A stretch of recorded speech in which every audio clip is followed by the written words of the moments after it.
Welcome back, everyone. Today, no preamble is needed. You all know why we're here.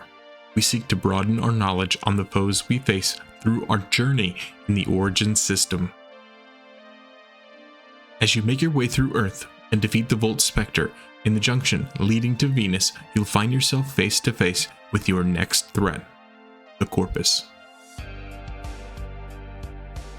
Now, it may come as a shock to you, but the Corpus weren't always the master manipulators of wealth and profit that they are now.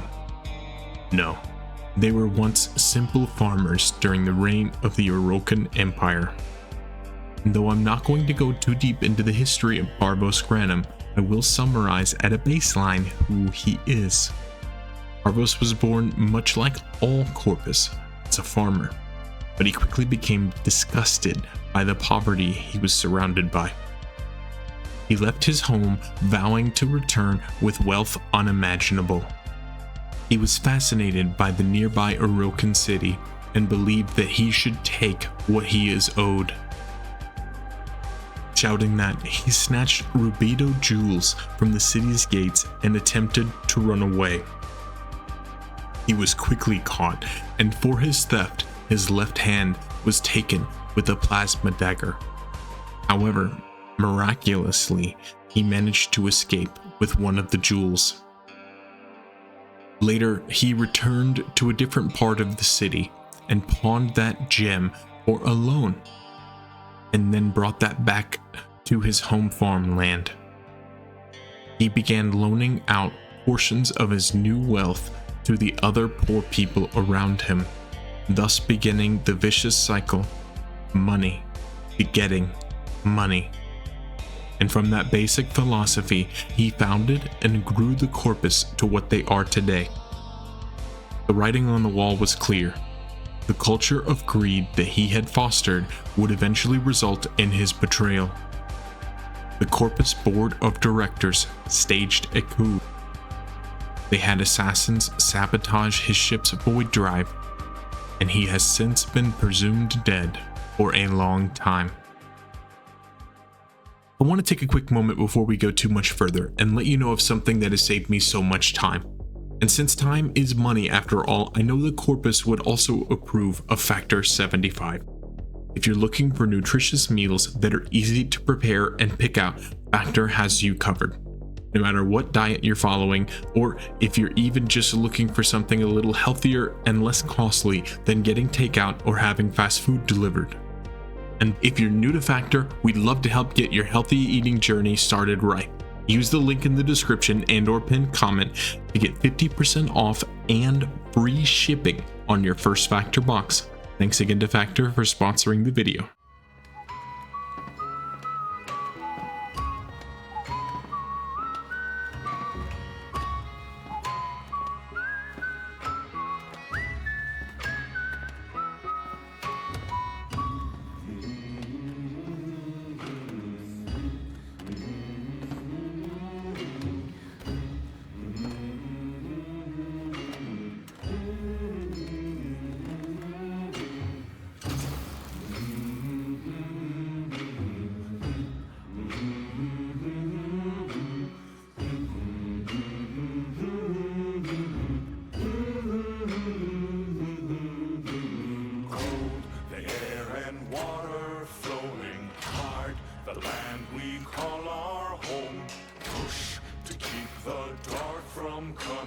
Feel the weight of what we owe.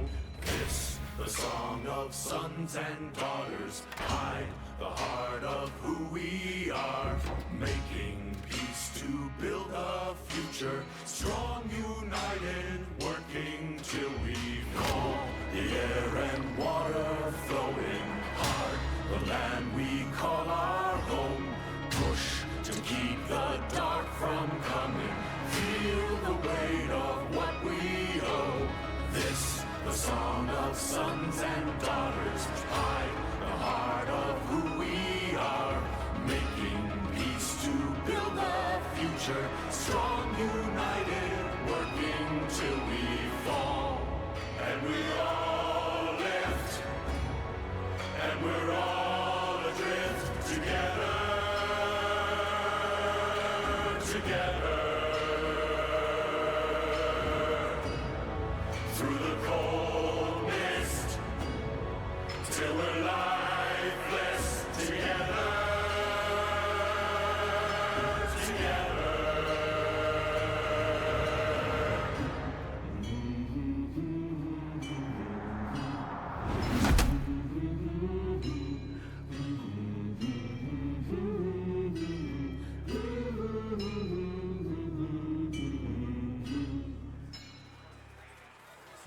Now fast forward to where we left off with the Tenno's awakening. As we land on Venus for the first time, we can't help but notice the frozen environment. And considering the proximity to Sol, it's quite astonishing that the surface isn't completely molten. And quite the contrary, in fact, we feel it necessary to continue to explore how and why this is happening.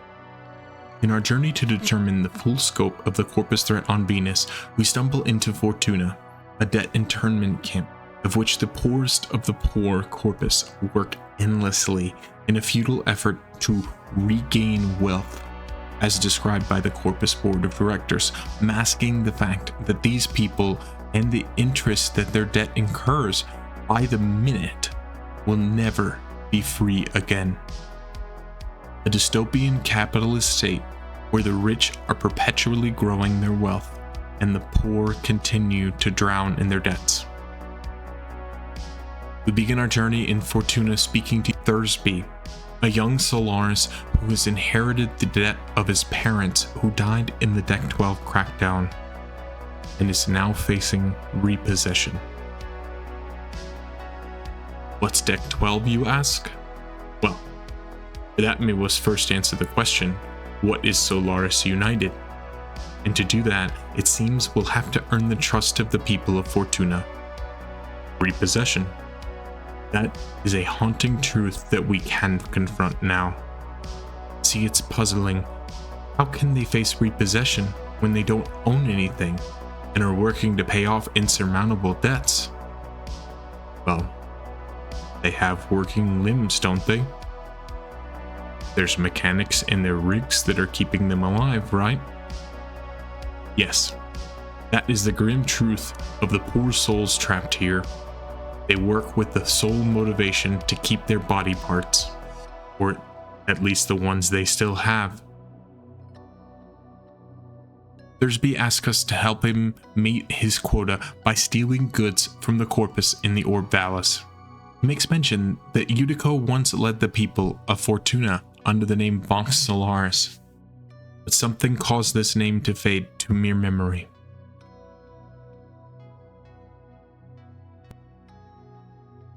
Once we return the parts to Thursby to avoid repossession, we're then asked to speak with the business. He is the one who initially breadcrumbed us to Fortuna in the first place, and who has a knack for preserving the unique species of the Orb Vallis, preventing their extinction. He finds that there are a group of Solaris workers that have been tagged on a hit list. While we're mid-lift to proceed with the mission, Yudico steps in and directs us to do things her way. Unfortunately, we are too late, and some of the field squad have already been brutally murdered. We rush to assemble any data which may lead us to the remaining crew and arrive just in time to free them, but not without a cost.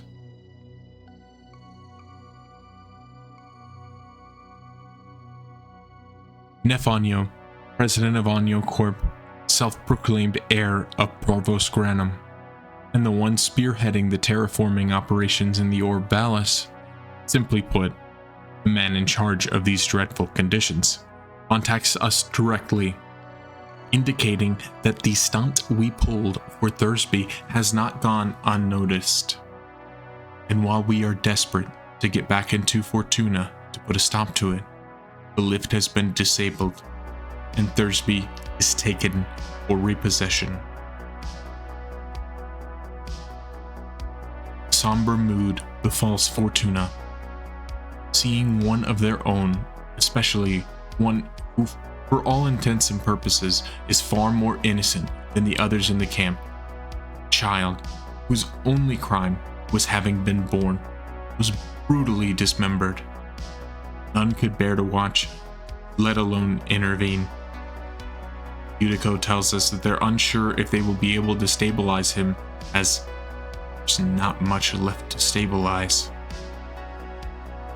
She decides we owe it to Thursby to aid her in attempting to negotiate an appeal with Anyo. The business interjects that these negotiations will be short, to say the least, and that we are wasting valuable time when the right thing to do would be returning Vox Solaris to active duty. Upon re-entering the palace, we are urged to drill for and deliver Amorast as quickly as we possibly can. However, Anyo decides that due to the coming arrival of his investor showcase, that he would like to proceed with the test run. And of course, without the necessary ingredient to cool the tower, this test run ends in disaster. Yudiko is then demanded to turn over 50 workers for repossession.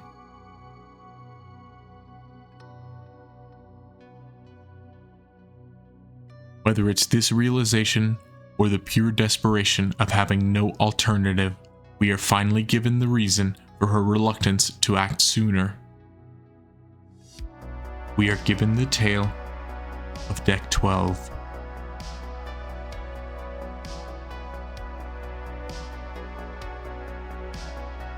Deck 12 was a small operation, the original deck colony which housed the Solaris people of Fortuna. One where all the core people of Fortuna were fed up with the conditions, helplessness, and hopelessness that they were surrounded by. They united under one banner, one voice, Vox Solaris. They attempted a rebellion to destroy the exploiter orb which kept them in check by using diluted thermia and a weapon of Rudzud's design. But instead, they were met with slaughter, as the exploiter orb crashed in from the ceiling in one fell swoop, completely annihilating nearly all of the people of Fortuna at the time. Zud's sisters, Thursby's parents, and many, many more souls were destroyed, save for the few we know today. Battered and bruised, the remaining workers who escaped and remained anonymous buried their heads in the coolant and snow, and all but accepted their fate.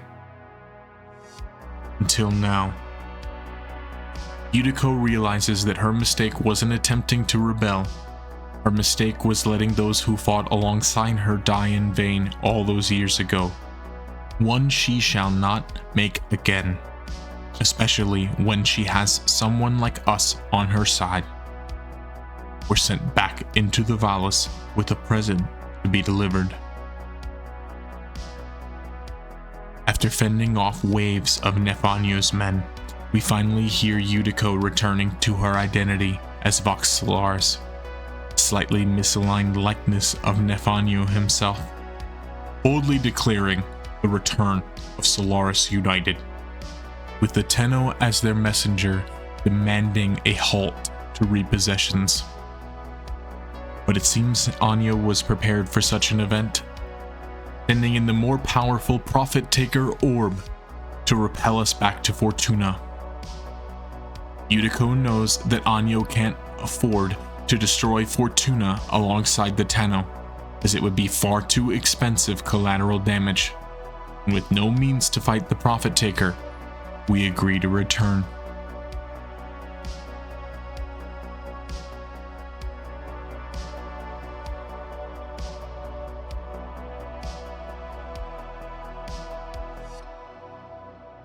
When we return to the bottom of the lift, Yudiko greets us warmly, indicating that she has arranged something for us to slip by the Prophet Taker and hack the base of the coolant tower, allowing Yudiko the opportunity to force it into a meltdown.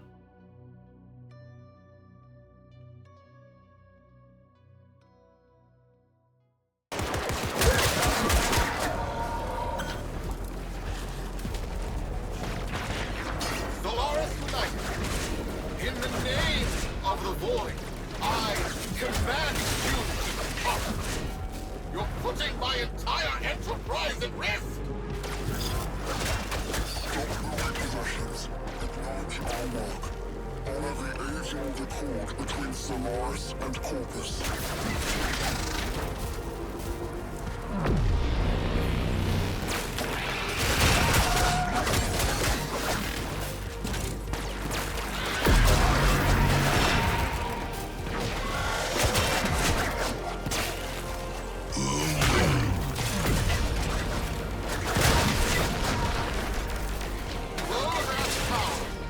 You'll destroy Fortuna!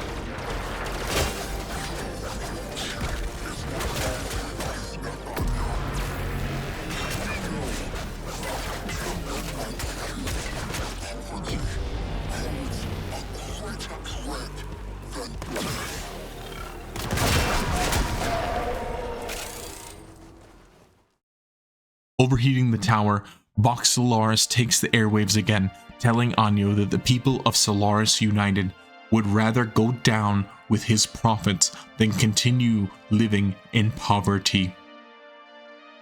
He attempts to divert, of course, as this is just a simple security issue, he reassures his investors.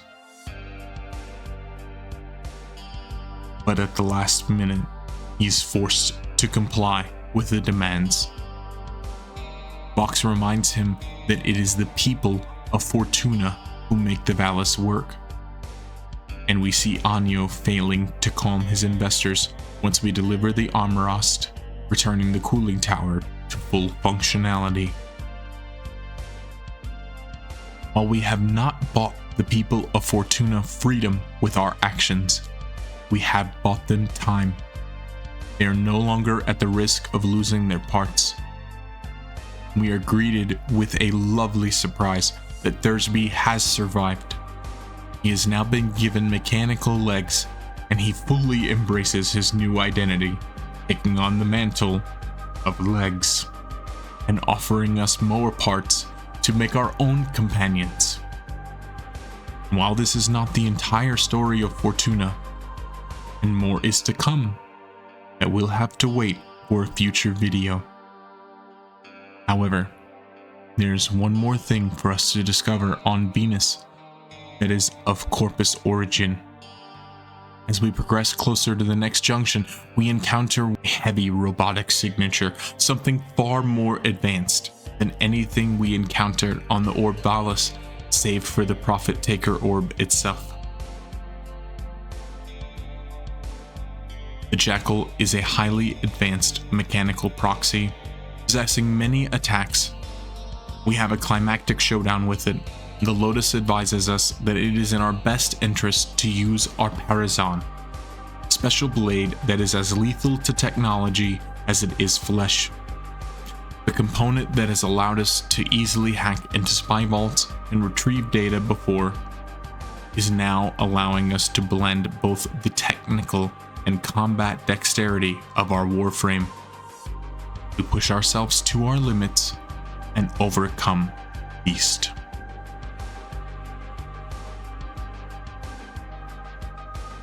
From here, we're off to Mercury. We have unfinished business with a certain grittier captain. Although something tells me that this is not all that will be lying in wait for us on the planet that is closest to our dear sun. However, this is all that I have for today. If you enjoyed today's video, the best way to let me know is with a like. And if there's anything I can do better in future videos, please let me know in the comments below. Of course, positive feedback is also welcome there. Stay up to date with the release of these videos and more by subscribing. And if you feel so inclined, hit the notification bell to make sure you see these the moment they go live. I also have a Discord channel, one that is both an excellent home for veteran Tenno and a wonderful welcoming point for new Tenno, as well as a Twitch channel where I am live every Thursday through Sunday. Start times do vary slightly, so please see the schedule that I have posted on Twitch. And if you made it this far in the video, I truly thank you. Until next time, happy hunting, Tenno.